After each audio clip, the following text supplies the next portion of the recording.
Welcome to crack प्रथम। आज तारीख 6 सितंबर 2021 है और हमें प्रीलिम्स के लिए the Hindu and others news को डिस्कस करना है। आज का जो हमारा टॉपिक होगा, पहला न्यू डेवलपमेंट बैंक के बारे में, eastern economic forum, Tokyo Paralympic और नोमैडिक ट्राइब फेस्टिवल के बारे में। पहला टॉपिक है हमारा न्यू डेवलपमेंट बैंक। ये जो न्यू डेवलपमेंट बैंक है या फिर एनडीबी, इसे हम ब्रिक्स बैंक के नाम से भी जानते हैं क्योंकि इसे ब्रिक्स राष्ट्रों के द्वारा ही निर्माण किया गया था। ब्रिक्स यानी कि ब्राज़ील, रसिया, इंडिया, चाइना और साउथ अफ्रीका। ये चर्चा में इसलिए आया क्योंकि एनडीबी, ब्रिक्स नहीं बल्कि एनडीबी में इसमें 3 अन्य राष्ट्रों को शामिल किया गया है। कौन कौन? बांग्लादेश, यूएई और उरुग्वे। इन 3 राष्ट्रों को इसमें ऐड करने की घोषणा की गई है। यानी कि अब एनडीबी में 5 के अलावा 3 अन्य राष्ट्र भी होंगे। कौन कौन? बांग्लादेश, यूएई और उरुग्वे। बात करें न्यू डेवलपमेंट बैंक की, तो इससे पहले हम जानेंगे ये ब्रिक्स क्या है। ब्रिक्स क्या है? यह ब्राज़ील, रसिया, इंडिया, चाइना और साउथ अफ्रीका का एक समूह है जो अपने क्षेत्र पर ये साझेदारी करते हैं तकनीक, अर्थव्यवस्था आदि के क्षेत्र में। ये जो ब्रिक्स है, पहले ब्रिक्स नहीं था बल्कि पहले ब्रिक था, यानी कि ब्राज़ील, रसिया, इंडिया और चाइना। और इसका पहला फॉर्मल समिट जो हुआ था, यानी कि सम्मेलन, वो रूस के एक 3 वर्ग में हुआ था। कब? 16 जून 2019 को। यानी कि ब्रिक की जो गठन की गई थी वो कब की गई थी? 16 जून 2019 को। और इसके बाद 2010 में इसमें साउथ अफ्रीका को भी शामिल करने की घोषणा की जाती है ऑफिशियल तौर पे। और 2011 में जब इसका सम्मेलन चाइना के सान्या में होना होता है, तब यहाँ पर साउथ अफ्रीका को पूरी तरह से फुल मेंबर का दर्जा दे दिया जाता है। इसके बाद 2012 में जो है इसका सम्मेलन होता है नई दिल्ली में, और यहीं पर ब्रिक्स राष्ट्रों का, अब ब्रिक नहीं क्या है, अब ये ब्रिक्स राष्ट्र है।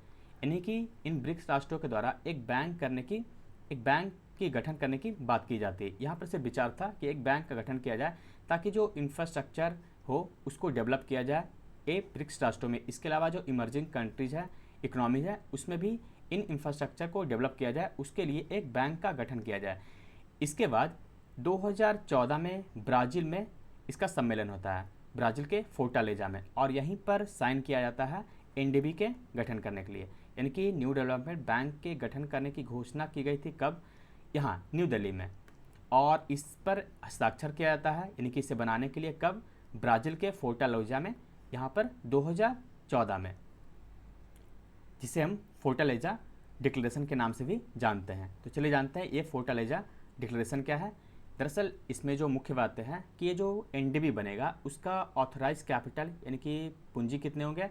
$100 बिलियन का होगा। यानी कि जो एनडीबी है उसका जो ऑथराइज कैपिटल है $100 बिलियन का होगा।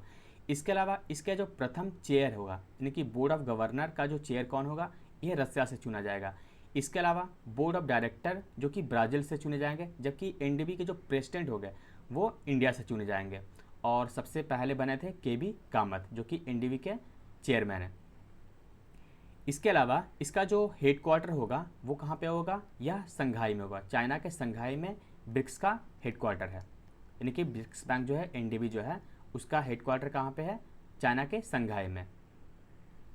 इसके अलावा रीजनल ऑफिसेस भी होंगे इसके एनडीबी के। पहला जो खोला गया था साउथ अफ्रीका में, हालांकि अब सभी जगह यानी कि 5 राष्ट्र में खोल दिए गए हैं। इसके अलावा ये जो ब्रिक्स में एक और, यानी कि जो एनडीबी जो है उसके तहत एक CRA भी बनाया गया था, यानी कि कॉन्टिजेंट रिजर्व अरेंजमेंट, ताकि ये जो तरलता का संकट आता है उस समय इससे फंडिंग किया जा सके और राष्ट्रों को तरलता के जो नुकसान होते हैं उससे बचाया जा सके। तो ये है फोर्टालेजा डिक्लेरेशन से संबंधित। इसके बाद हम देखें तो कई अन्य इंफॉर्मेशन और भी है, जैसे कि इंडिया में अब तक ये 3 बार किया गया, अभी हुआ नहीं तीसरा। पहला किया गया था 2012 में, जहाँ एनडीबी बनाने की बात की गई थी। इसके बाद 2016 में 8वां जो सम्मेलन किया गया था ब्रिक्स का, और 13वां जो सम्मेलन किया जाएगा 2021 में यहाँ पे।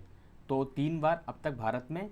इसके अलावा आप देख सकते हैं ये जो है 5 समिट जो हुए थे वो कंटिन्यू थे, जैसे कि पहला रसिया में हुआ, उसके बाद ब्राज़ील, चाइना और इंडिया, इसके बाद साउथ अफ्रीका। लेकिन ये जैसे ही टर्म पूरा होते हैं उसके बाद आप देखिएगा यहाँ से जैसे ब्रिक्स हैं, यानी कि BRICS, तो इस तरह से पहले ब्राज़ील, फिर रसिया, इंडिया, चाइना और साउथ अफ्रीका, इस प्रकार से ये जो साइकिल चल रहा है। जैसे कि आप देखिए यहाँ तक तो कंटिन्यू था, लेकिन 2014 देखिए ब्राज़ील, फिर रसिया, इसके बाद इंडिया, चाइना, साउथ अफ्रीका। उसके बाद देखिए 2019 से ब्राज़ील, रसिया, इंडिया, यानी कि नेक्स्ट होगा 2022 में वह चाइना में होगा। तो यह है ब्रिक्स से संबंधित कुछ बातें। नेक्स्ट हमारा है ईस्टर्न इकोनॉमिक फोरम के बारे में। दरअसल यह जो सम्मेलन है वो रसिया के द्वारा शुरू किया गया था 2015 में।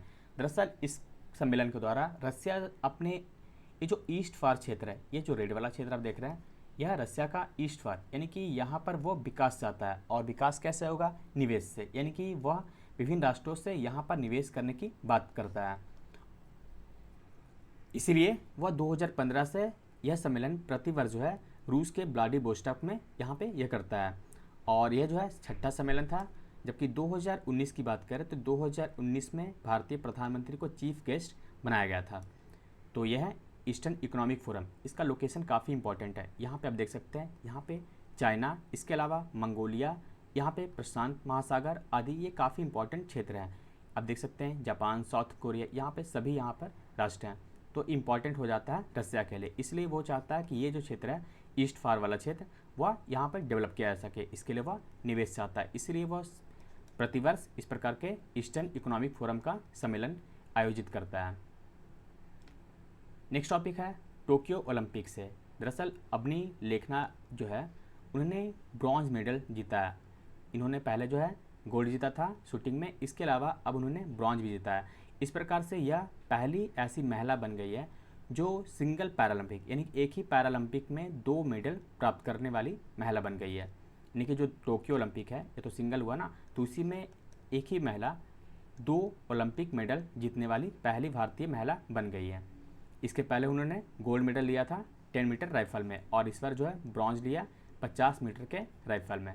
नेक्स्ट है हरविंदर सिंह। इन्होंने भी इतिहास रचा है और ये पहले ऐसे आर्चर यानी कि तीरंदाज बन गए हैं, पहले भारतीय तीरंदाज जो पैरालंपिक में मेडल प्राप्त किए हैं। इन्होंने ब्रॉन्ज मेडल जीता है।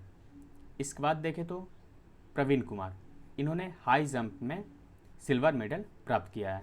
यह यूपी से संबंधित है, यानी कि उत्तर प्रदेश के रहने वाले हैं। नेक्स्ट है मनोज सरकार। इन्होंने बैडमिंटन में ब्रॉन्ज जीता है। यह उत्तराखंड के रहने वाले हैं। नेक्स्ट है प्रमोद भगत। इन्होंने बैडमिंटन में गोल्ड मेडल जीता है। यह बिहार के वैशाली जिले के हैं, लेकिन वर्तमान में यह उड़ीसा में रहते हैं। तो इन्होंने बैडमिंटन में गोल्ड मेडल जीता है। नेक्स्ट है सिंहराज अढ़ाना। इन्होंने सिल्वर मेडल जीता है शूटिंग में। इससे पहले इन्होंने इसी जो टोक्यो पैरालंपिक हो रहा है उसमें इन्होंने ब्रॉन्ज जीता था। यह हरियाणा के रहने वाले हैं। नेक्स्ट है मनीष नरवाल। इन्होंने शूटिंग में गोल्ड मेडल जीता है, और इससे पहले किसने जीता था? अबनी लेखरा ने। नेक्स्ट है कृष्णा नागर। इन्होंने बैडमिंटन में गोल्ड मेडल जीता है। सुहास यथिराज। इन्होंने बैडमिंटन में सिल्वर मेडल जीता है, और ये पहले ऐसे सिविल सर्वेंट है जिन्होंने पैरालंपिक में कोई मेडल जीता है। इन्होंने सिल्वर मेडल जीता है बैडमिंटन में। यह नोएडा के वर्तमान डिस्ट्रिक्ट मजिस्ट्रेट हैं। यहाँ पे हम देखेंगे इंडिया के जो परफॉर्मेंस है पैरालंपिक में उसे। ये जो लिस्ट है ये है पैरालंपिक का, यानी कि टोक्यो पैरालंपिक का, और ये है टोक्यो ओलंपिक का, यानी कि इससे पहले जो हुआ था उसका। तो पहले हम जानते हैं टोक्यो पैरालंपिक में आप देखिए यहाँ पे भारत का स्थान 24वां है, और यहाँ पर भारत ने कुल 5 गोल्ड, 8 सिल्वर और 6 ब्रॉन्ज के साथ कुल जो है 19 मेडल प्राप्त किया है। जबकि टोक्यो ओलंपिक जो है उसमें भारत का स्थान 48वां था। याद करना काफ़ी आसान है, टोक्यो ओलंपिक में 48वां और टोक्यो पैरालंपिक में 24वां। इसमें भारत ने कितने कुल 7 मेडल जीते थे, जिसमें 1 गोल्ड, 2 सिल्वर और 4 ब्रॉन्ज थे। जबकि यहाँ पर कुल भारत ने 19 मेडल जीते हैं। टोक्यो जो पैरालंपिक है उसमें प्रथम स्थान पे चाइना रहा, जबकि टोक्यो ओलंपिक में अमेरिका था और उसमें चाइना दूसरे नंबर पे था। इसी प्रकार से आप देख सकते हैं टोक्यो पैरालंपिक में दूसरा स्थान जो है ग्रेट ब्रिटेन, तीसरा स्थान रसिया और अमेरिका, और तीसरा जो है वो है रसिया का। जबकि टोक्यो ओलंपिक में पहला स्थान अमेरिका का, दूसरा चाइना, तीसरा जापान और चौथा ग्रेट ब्रिटेन का था। तो यह है कुछ परफॉर्मेंस जो कि इंडिया का आसान याद है करना आपको, 24 नंबर पे है और इसमें है 48वें नंबर पे। यहाँ पे जो एथलीट्स हैं उनके बारे में डिटेल दिया गया है। जैसे कि गोल्ड मेडल किन्होंने जीता, तो यहाँ पे हम देख लेते हैं। पहले गोल्ड मेडल 5 लोगों ने जीता। कौन कौन? अवनी लेखरा, जिन्होंने शूटिंग में जीता। इसके बाद सुमित अंतिल, इन्होंने जैवलिन थ्रो में जीता।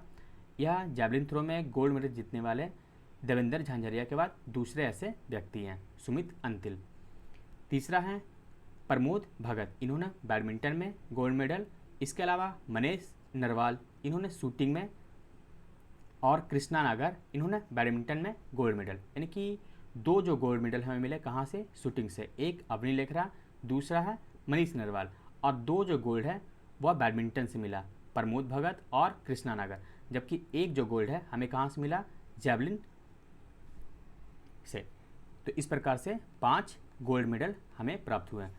इसके बाद हम देखें सिल्वर में, तो इसमें आप देख सकते हैं, इसमें भवीना पटेल, इन्होंने टेनिस में सिल्वर प्राप्त किया। और भवीना पटेल ने ही ये जो टोक्यो पैरालंपिक हुआ उसमें पहला मेडल भारत की तरफ से प्राप्त किया, भवीना पटेल ने।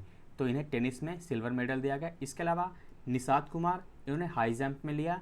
देवेंद्र झांझरिया जैवलिन में, योगेश कथुनिया डिस्क थ्रो में, मरियप्पन थंगावेलु हाई जंप में, प्रवीण कुमार हाई जंप में, सिंहराज अडाना शूटिंग में। सिंहराज अडाना ब्रॉन्ज भी जीतते हैं, यहाँ पर आप देख सकते हैं। जैसे कि विनोद कुमार जो है, इन्होंने डिस्क थ्रो में ब्रॉन्ज जीता। इसके अलावा सुंदर सिंह गुर्जर जैवलिन थ्रो में, शरद कुमार हाई जंप में, सिंहराज अडाना शूटिंग में, अवनी लेखरा गोल्ड के बाद ब्रॉन्ज भी यहाँ पे जीतती हैं। इसके अलावा हरविंदर सिंह आर्चर में, और मनोज सरकार बैडमिंटन में। इस प्रकार से भारत के कुछ परफॉर्मेंस को हमने देखा। नेक्स्ट है नोमैडिक ट्राइब फेस्टिवल। दरअसल ये जो फेस्टिवल है यह लद्दाख में मनाया गया। इसका जो PDF है आपको टेलीग्राम चैनल पे मिलेगा, और इसका जो क्वेश्चन होंगे, इनके प्रीलिम्स के जो क्वेश्चन होंगे वो आपको टेलीग्राम चैनल पे सॉल्व करने को मिलेंगे, तो उसे आप जरूर सॉल्व कीजिएगा। तो इस वीडियो में बस इतना ही। Thank you for watching crack प्रथम।